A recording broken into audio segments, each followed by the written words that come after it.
John 5. Afterward, Jesus returned to Jerusalem for one of the Jewish holy days. Inside the city, near the sheep gate, was the pool of Bethesda, with 5 covered porches. Crowds of sick people, blind, lame, or paralyzed, lay on the porches. One of the men lying there had been sick for 38 years. When Jesus saw him and knew he had been ill for a long time, he asked him, "Would you like to get well?" "I can't, sir," the sick man said, "for I have no one to put me into the pool when the water bubbles up. Someone else always gets there ahead of me." Jesus told him, "Stand up, pick up your mat, and walk." Instantly, the man was healed. He rolled up his sleeping mat and began walking. But this miracle happened on the Sabbath, so the Jewish leaders objected. They said to the man who was cured, "You can't work on the Sabbath. The law doesn't allow you to carry that sleeping mat."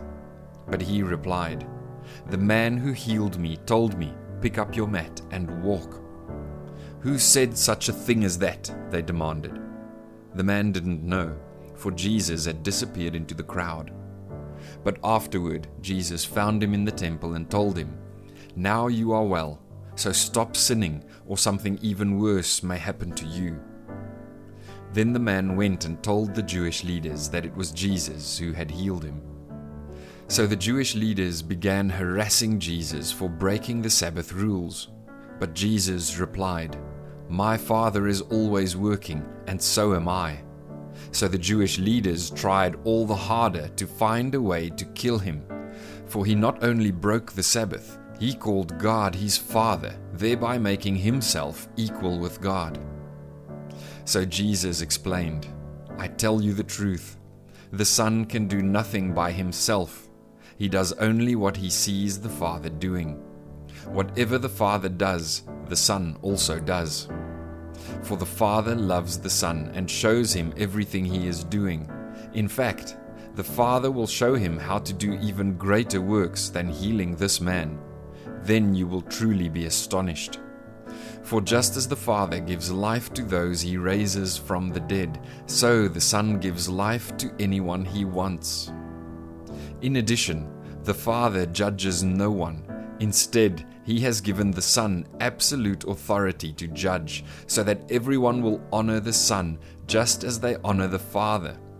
Anyone who does not honor the Son is certainly not honoring the Father who sent him. I tell you the truth. Those who listen to my message and believe in God who sent me have eternal life. They will never be condemned for their sins, but they have already passed from death into life.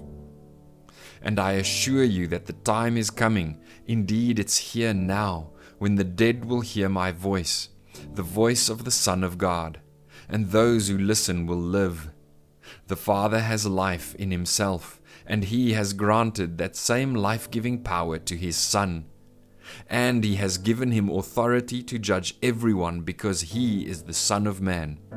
Don't be so surprised. Indeed, the time is coming when all the dead in their graves will hear the voice of God's Son, and they will rise again. Those who have done good will rise to experience eternal life, and those who have continued in evil will rise to experience judgment. I can do nothing on my own. I judge as God tells me. Therefore, my judgment is just, because I carry out the will of the one who sent me, not my own will. If I were to testify on my own behalf, my testimony would not be valid. But someone else is also testifying about me, and I assure you that everything he says about me is true. In fact, you sent investigators to listen to John the Baptist, and his testimony about me was true. Of course, I have no need of human witnesses, but I say these things so you might be saved. John was like a burning and shining lamp, and you were excited for a while about his message. But I have a greater witness than John, my teachings and my miracles. The Father gave me these works to accomplish, and they prove that he sent me. and the Father who sent me has testified about me himself. You have never heard his voice or seen him face to face, and you do not have his message in your hearts, because you do not believe me, the one he sent to you. You search the Scriptures because you think they give you eternal life, but the Scriptures point to me. Yet you refuse to come to me to receive this life. Your approval means nothing to me, because I know you don't have God's love within you. For I have come to you in my Father's name, and you have rejected me. Yet if others come in their own name, you gladly welcome them.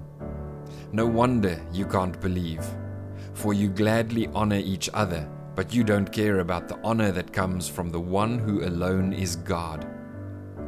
Yet it isn't I who will accuse you before the Father. Moses will accuse you.